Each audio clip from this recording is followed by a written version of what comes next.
Porque num conto, todos os personagens importam. Quando eles se relacionam, quando eles têm conflitos, todos eles importam.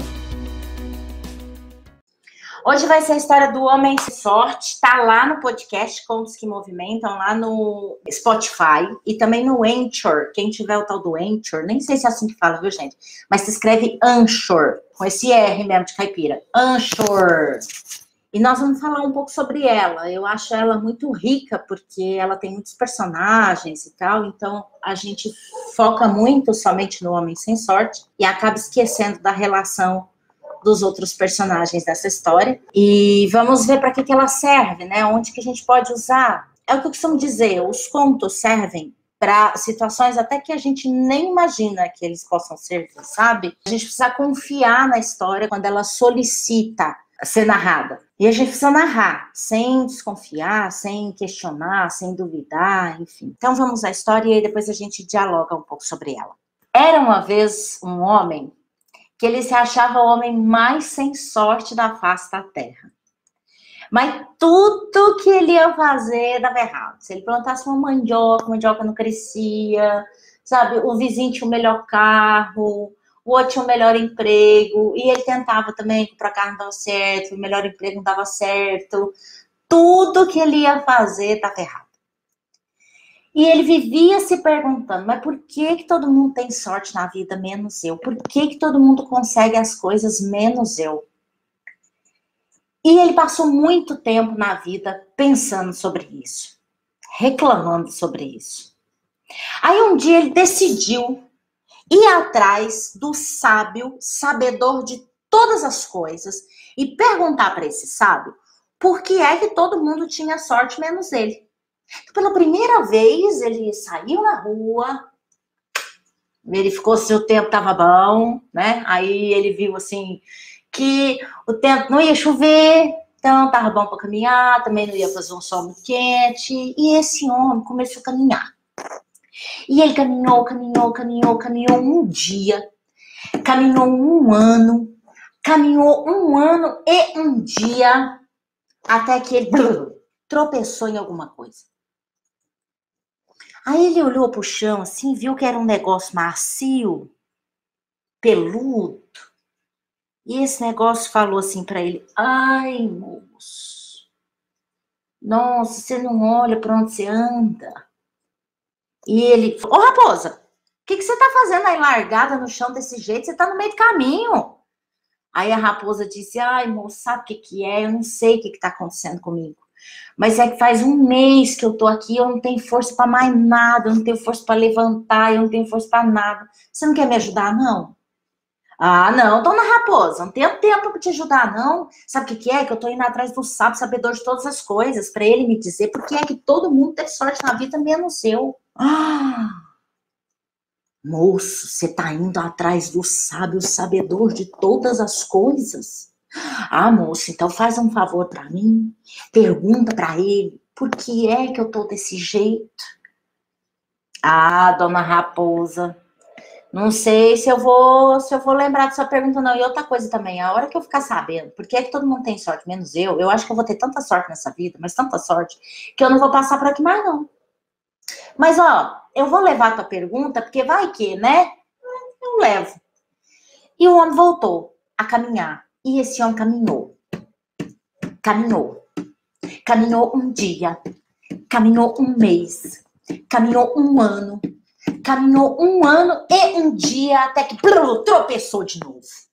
Aí ele levou um solavanco, foi levantando assim, com as mãos cheias de terra, olhou, era um tronco de uma árvore, uma raiz de uma árvore, que estava para fora da terra. E ele foi olhando assim a árvore, toda retorcida, com as cascas se soltando, e haviam 3 folhas apenas naquela árvore, e a terceira...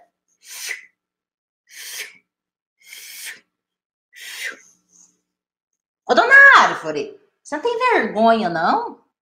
Olha o tanto de árvore bonita que tá aí do lado da senhora. Você não tem vergonha de ficar desse jeito aí, não, dona Árvore? Se apresentando desse jeito aí na vida? Credo, dona Árvore, cria atento. E a dona Árvore disse, ai, moço, eu não sei o que está acontecendo comigo, mas faz tempo já que eu não sinto mais a força vindo das minhas raízes e eu tô ficando assim toda retorcida, minhas folhas estão caindo.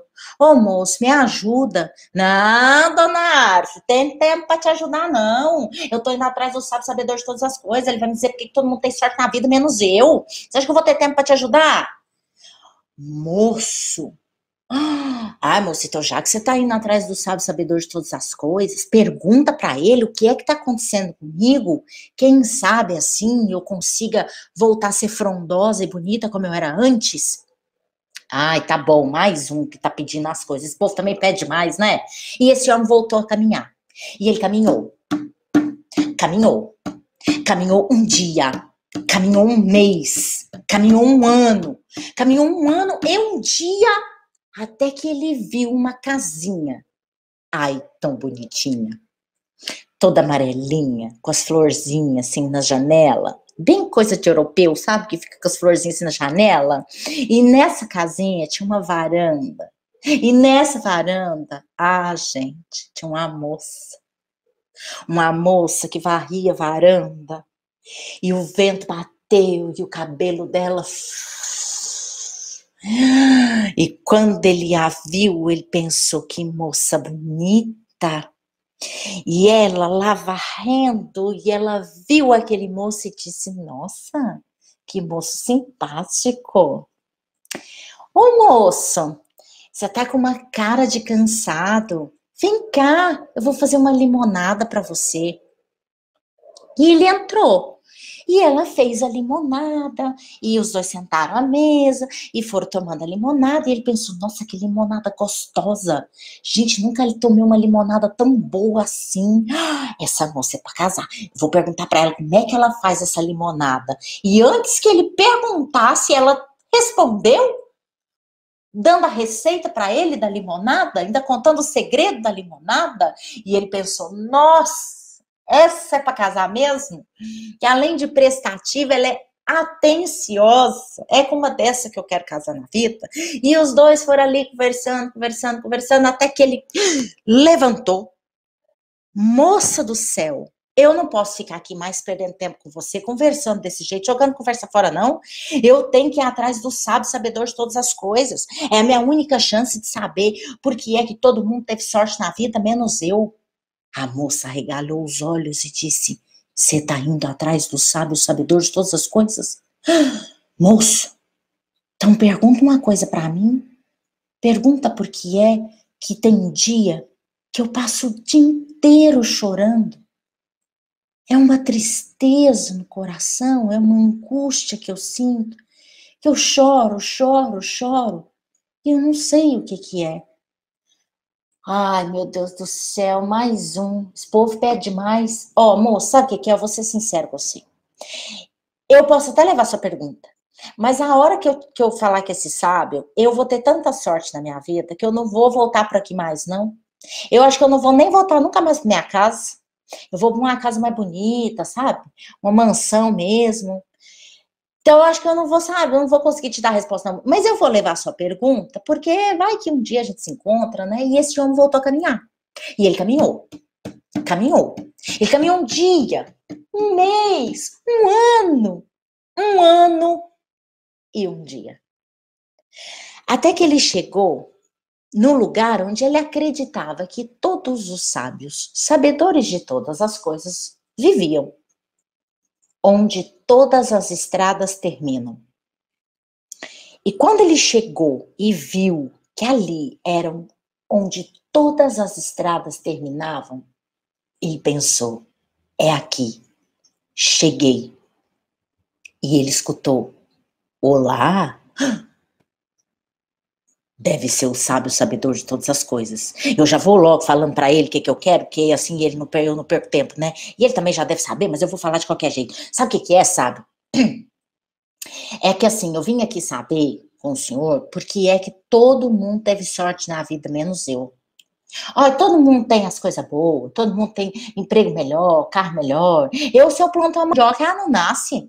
Ah, não dou conta disso mais não, eu quero saber, ué, o que eu preciso fazer para ter sorte?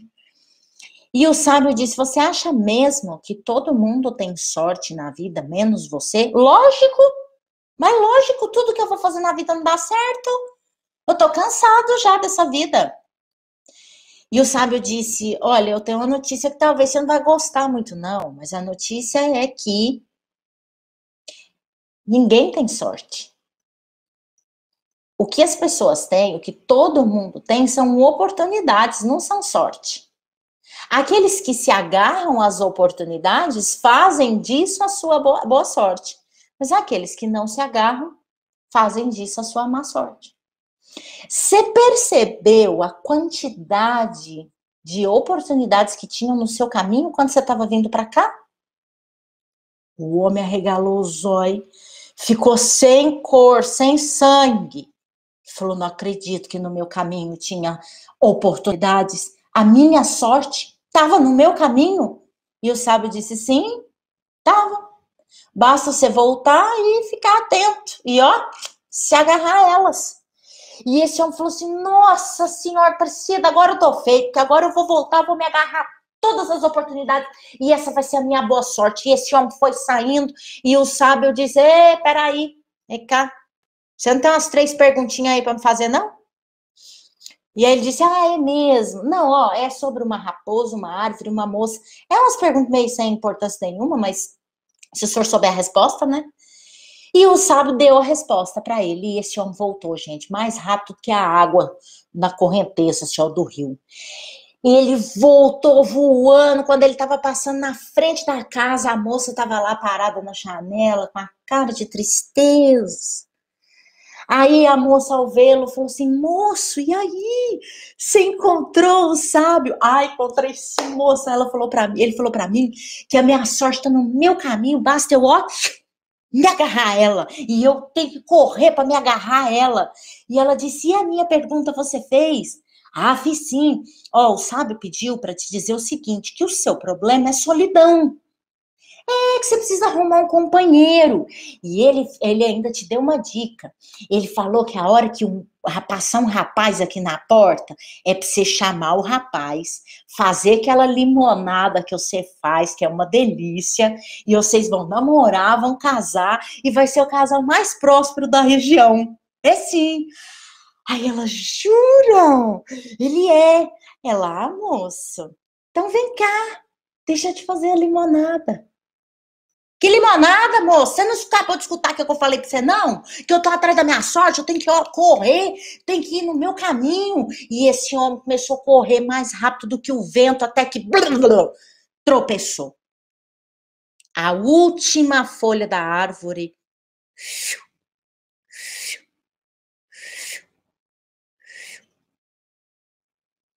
Ai, moço, você encontrou o sábio? Ai, dona Árvore, encontrei sim, mas eu acho que agora que essa dor nas costas, não sei não, esse tombo que eu levei aqui, e ele falou pra mim, dona Árvore, que a sorte tá no meu caminho, que eu tenho que, ó, me agarrar a elas. E a minha pergunta? Ah, é sua pergunta? Ah, é simples. Sabe o que que é? É quando você era mais nova, enterrar um tesouro aí no na sua raiz. E é esse tesouro que está impedindo que as forças subam pelos seus galhos, pelo seu tronco. Basta alguém passar aqui na frente, a senhora pede para desenterrar o tesouro e a senhora vai voltar a ser frondosa, bonita. Uai, moço, então faz esse favor aí para mim. O senhor já tá aqui mesmo, desenterra o tesouro, o senhor pode ficar com o tesouro, porque eu sou uma árvore, eu não vou precisar de tesouro mesmo. Eu só quero ficar bonita, voltar a ficar bonita, frondosa. Olha, eu vou te falar uma coisa, dona Árvore, o homem disse. Vocês são folgados demais. A gente leva a pergunta de vocês, traz a resposta e vocês ainda querem que a gente suja as mãos, sua, para te ajudar a ser bonita e frondosa. Não, eu tô com pressa, eu tenho que correr, dona Árvore. Eu tenho que correr para agarrar na minha sorte, você tá entendendo? Eu não posso ficar aqui perdendo tempo com a senhora, não. E ó, voltou a correr. E esse homem correu mais rápido que a luz, até que tropeçou na raposa. A raposa, gente, era só pele e osso, dava até para ver as costelinhas dela, assim, ó. Dava pra contar as costelas dela. Aí ela fez, ai. Ele levantou, assim, meio atordoado, e ela disse, nossa, moço, você encontrou? Ah, encontrei sim, dona Raposa, eu tô tão feliz, porque ele falou pra mim que a sorte tá no meu caminho, dona Raposa. E ela disse, e a minha pergunta, você fez? E ele disse, ah, eu fiz sim. Eu fiz sim, dona Raposa. Mas olha, de todas as respostas que ele me deu, a da senhora é a pior delas, viu? Eu não queria dar não, mas eu vou te dar. O sábio falou pra mim que você vai morrer. Você vai morrer. Sabe por quê, dona Raposa? Seu problema é fome. E você tá sem força para levantar e caçar. Então, a senhora vai morrer. Só se passar um bichinho aqui perto, um animal, passar alguma coisa aqui na frente, você puder comer. Caso contrário, a senhora vai morrer. E eu acho que a senhora vai, né? Porque você não tá com força para nada, né? Mas, ó, dona Raposa, eu tenho que ir embora porque eu tô indo atrás da minha sorte. Ô, moço, não, peraí. Vem aqui. Ô, moço, eu tô morrendo. Dá um abraço. Que abraço, dona Raposa? Não tem tempo para dar abraço, não, gente. Esse povo folgar demais. Não, moço, é um abraço. E a raposa insistiu tanto, até que ela falou para ele, moço, o tempo que você tá discutindo comigo, você já podia ter me dado um abraço, já podia estar no seu caminho. E esse homem disse, ai, tá bom. E ele virou e foi em direção à raposa. E ele foi se aproximando da raposa, ele ajoelhou na frente da raposa. E quanto mais ele se aproximava da raposa, os olhos dela ia brilhando, ia ganhando uma vida, até que ele se aproximou e ela...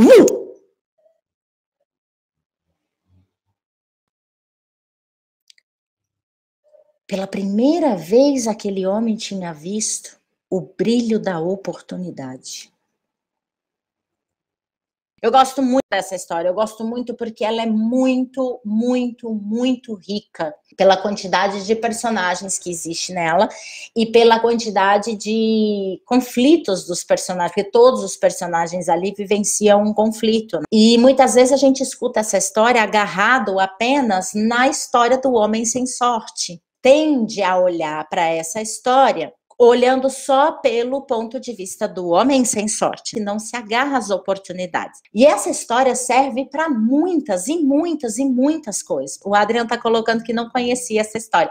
Tem que seguir meu podcast, Adrian. Contos que movimentam lá no Spotify. Quem não sabe, no podcast eu trago sempre contos de tradição oral, que são esses contos antiguíssimos, milenares, que são passados de geração a geração. E esses contos sobrevivem a esses milhares de anos porque eles tratam de conflitos humanos. Então, eles nos mostram caminhos, soluções. Através da narrativa deles, é possível perceber a nossa narrativa interna, as nossas crenças, as nossas dores, as dores da nossa criança ferida, através da narrativa e da escuta. Então, eles são muito, muito, muito ricos. E aí, essa história, a gente tende a ver apenas por esse ponto de vista, onde o homem, não se agarra às oportunidades. Só que essa história, gente, tem mais 4 personagens, e os 4 têm conflitos. Então, essa história a gente pode usar em quais situações? Nossa, em diversas, mas eu vou citar uma que é a que fica mais gritante na história. Sabe aquelas pessoas que ficam reclamando de tudo? Que tá ruim, ai, eu não consigo, ai, não, é que eu não sei, sabe? A criança mimada, birrenta, tipo aquele desenho animado, Lipe entre alguma coisa, e que ele ficava assim, ó, vocês vão lembrar, ele ficava assim, ó, céus, a vida, ó, está, Lipe, só dói quando eu rio, ai,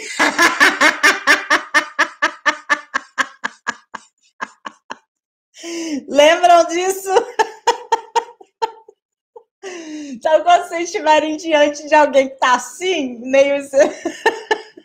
a céus, a vida, azar. Aí você conta essa história para dar uma chapuletada na vida, fala, fia, a quantidade de oportunidades que estão aí na nossa frente e por conta da gente estar reclamando, o nosso foco está na falta e não no que está ali disponível para nós. Mas ela serve somente para esses casos? Não, ela serve para umas variações de situações. Elas funcionam bem para esses casos, mas não só para isso. Porque num conto, todos os personagens importam quando eles se relacionam, quando eles têm conflitos, todos eles importam, porque tem histórias que tem alguns personagens que vêm fazer com que o conflito do personagem principal aumente, potencializa, mas nesse caso, todos eles têm conflito, porque a gente tem a raposa.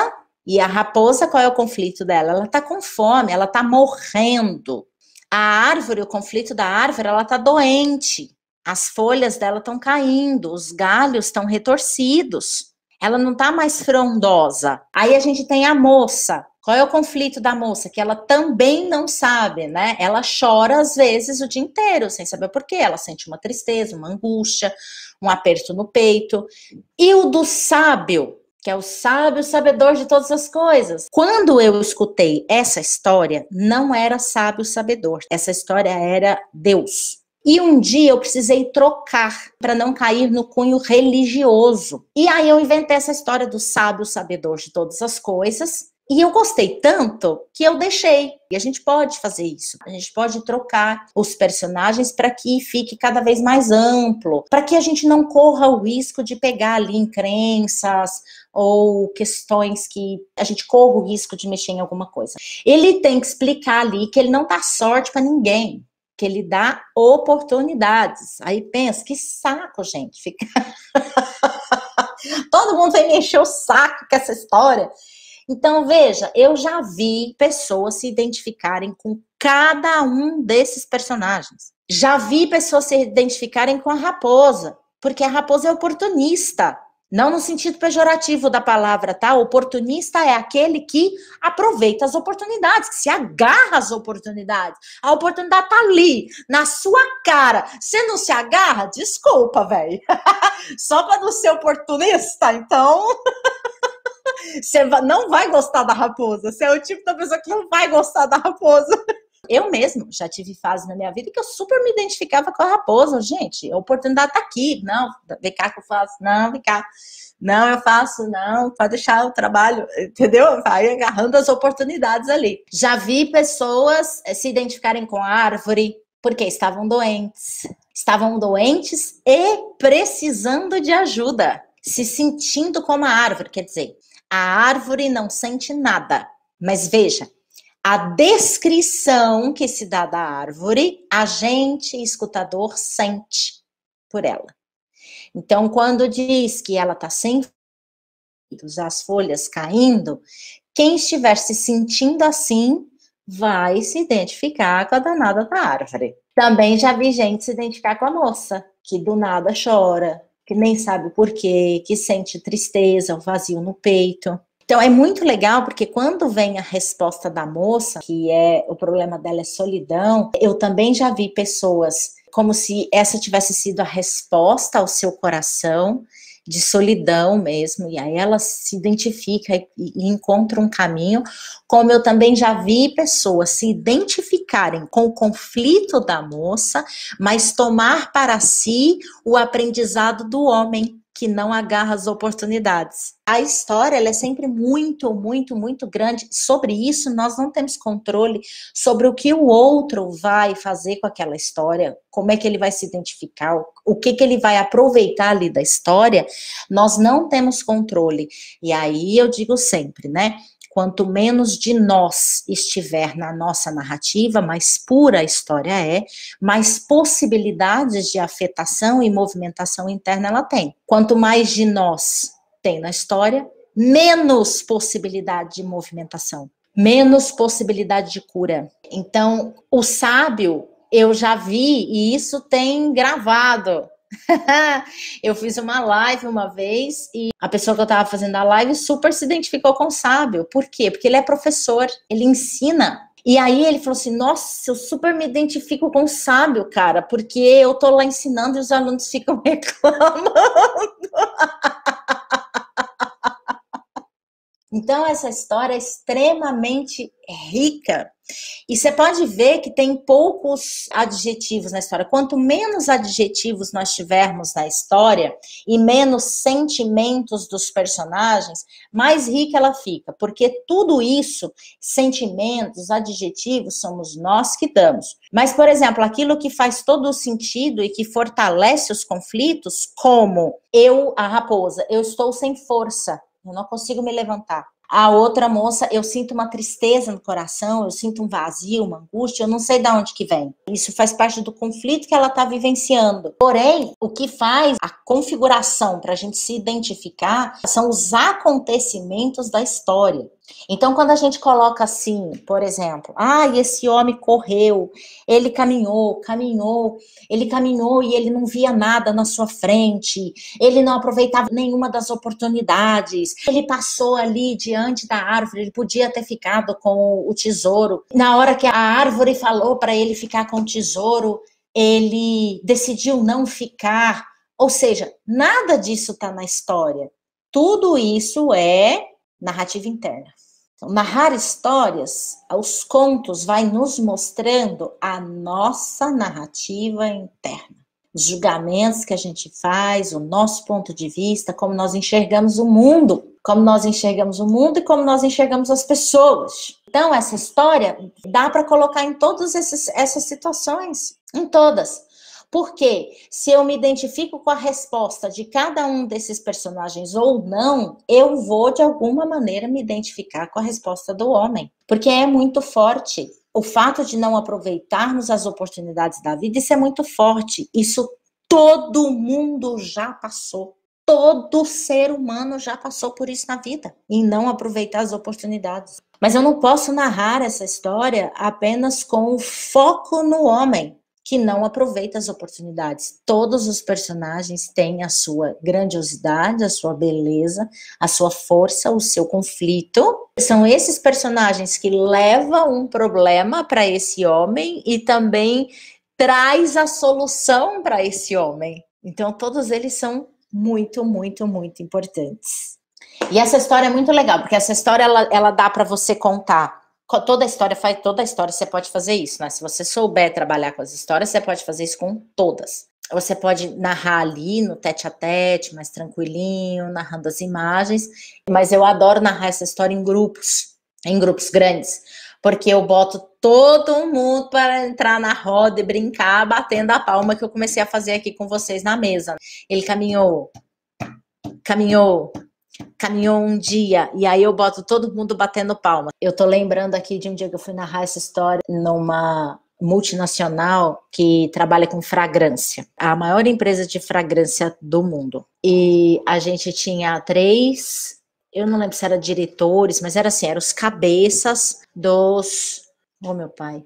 Por exemplo, tinha um francês que era o presidente, diretor dessa empresa lá na França. Aí tinha um da Suíça, tinha outro de não sei aonde, tinham 3 lá, diretores. Cara, eu me lembro que tava todo mundo assim, né? Ai, cuidado, porque fica todo mundo assim. Só que eles tinham me pedido exatamente para ir lá e soltar essa galera mesmo, porque eles iam ficar, acho que 3 ou 4 dias em treinamentos juntos, então precisava ser um pouco, fazer eles soltarem e pensarem nesse treinamento mesmo. Aí eu falei, nada melhor do que o homem sem sorte, porque o treinamento é uma oportunidade. E aí, você se agarra com força e vontade, você vai ser o homem ou você vai ser a raposa? Então, eu levei esse questionamento, e aí, você vai ser o homem ou você vai ser a raposa? E aí foi muito interessante que eu fiz os caras arrancarem sapatos, sabe? Para eles ficarem bem à vontade. Olha para você ver o poder dos contos. A gente volta a ser criança. Quando a gente ouve uma história, a gente se sente criança. E a gente se permite ser assim. Mas eu escuto de muita gente, eu tenho muitos clientes que são do corporativo, eles são mais frios, mais duros, não dá para contar histórias para eles. Eu trabalho com isso faz 10 anos no corporativo. Eu já botei presidente da empresa sem sapato, porque independente de ser frio ou duro, ele é assim na empresa ele é humano. E quando se trata dos contos, estamos falando de humanidade. Estamos falando de funcionamento cerebral, de produção de química. Não tem jeito, não vem com essa conversinha pro meu lado, não, que isso não cola comigo, velho. Ó, não cola, entendeu? Não cola. Trabalho com grandes empresas, eu trabalho com grandes empresas mesmo.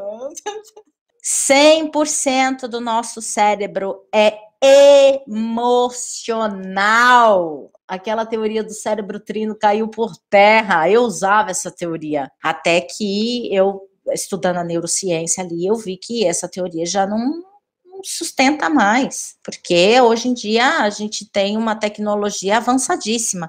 Em 10 anos se avançou na neurociência, se avançou 300 anos. Então, nosso cérebro é 100% emocional. Todas as nossas ações, reações, as nossas decisões, por mais estratégicas que elas sejam, elas são emocionais. E aí, vocês têm perguntas? Quando eu era criança, minha família me chamava de Lipe. Desculpa. Diziam que eu só reclamava, se tinha muita raiva porque eu não me enxergava dessa maneira. A gente realmente às vezes não se enxerga mesmo, né? Precisa de um pouco mais de maturidade para se enxergar. Eu não me lembro de ter sido uma criança reclamona, mas eu era uma criança respondona. O mais interessante é que a gente percebe que, eu acho que toda criança tem um pouco disso, né? De, céus, ó vida, ó azar, toda criança. Como a criança não tem muito filtro, se ela tá sentindo que não tá legal, ela vai se expressar, e ela vai se expressar assim, com birra, com manha, com reclamação. Se tá legal demais, ela, né? Criança é um intenso, normalmente, também se não for, não significa que tá errado, mas normalmente a criança é intensa, até a criança que é mais quieta, ela também é intensa, né, se ela é calada mesmo, porque ela ainda não tem filtro. Com o tempo a gente vai crescendo e vai vendo, isso não é bom eu dizer, mas a gente continua pensando.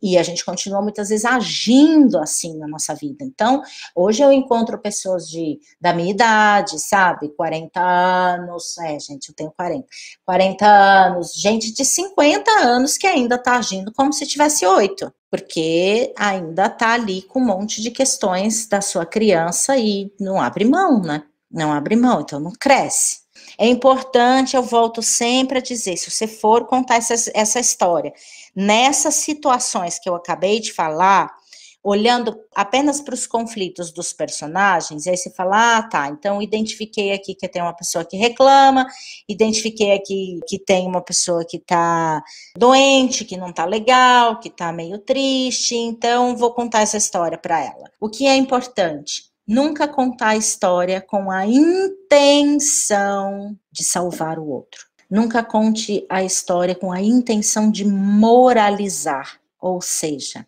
eu vou te contar essa história porque eu tô vendo aqui que você não tá aproveitando as oportunidades. Isso você não precisa verbalizar não, tá? Tô falando aqui, internamente, porque você tá vendo que o outro tá lá reclamando da vida e não tá aproveitando da oportunidade. Aí você fala, vou contar essa história para dar lição de moral. Então, é muito melhor você não contar a história, virar para a pessoa e falar assim, aproveita as oportunidades. Não é possível que não tem nenhuma aí na sua frente. Vamos analisar junto? Vamos ver aqui, um monte de oportunidade tem aqui.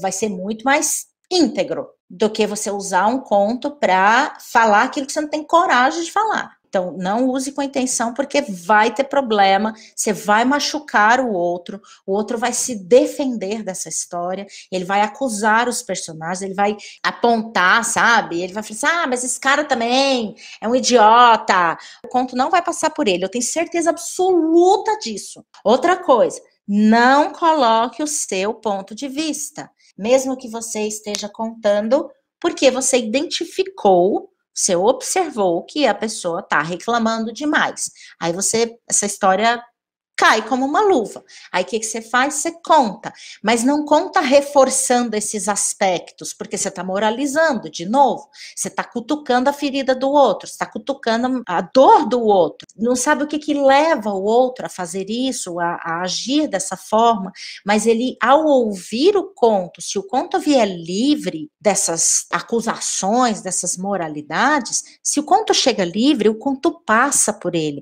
aí o conto vai afetar, aí o conto vai provocar movimento, aí o conto vai servir para alguma coisa. Senão, não vai servir. E ele ainda vai ficar com raiva de você. Então, não acentue essas coisas, narra o conto com tudo que é importante no conto. Todos os personagens ali são importantes no conto, tudo que acontece ali é importante no conto, e evita colocar seus pontos de vista e dar muito sentimento para personagem. A gente precisa entender uma coisa, personagem não sente nada. Quem sente somos nós. A não ser que isso esteja na fala dele, como é o caso aqui, né? Eu sinto uma tristeza, eu sinto uma angústia, eu choro o dia inteiro. Você também pode transformar isso em ações. Sabe o que é? Que às vezes, eu não sei o que acontece comigo, mas eu sinto uma vontade de chorar, e aí eu choro. Eu não limpo minha casa, eu não lavo minha roupa, eu não faço as coisas que eu preciso fazer, eu só quero ficar deitada. Pronto, é a mesma coisa. Mas fazer como eu dei o exemplo anteriormente, de aí o homem voltava mais rápido do que nunca, e ele não via as oportunidades ali no seu caminho, ele não se agarrava a nada. Não. Isso é coisa sua. E é muito interessante, porque ao trabalhar essa história, se você começa a se narrar essa história, você vai começar a perceber que você vai começar a colocar essas coisas, e isso é um excelente indicativo, porque é um indicativo que é a sua narrativa. É a sua narrativa interna, é a maneira como você vê o mundo. E a partir disso você vai se conhecendo, você vai entrando em contato com a sua narrativa interna. Então tá, meus amores, beijo grande, fiquem com Deus, boa semana e até. Beijo.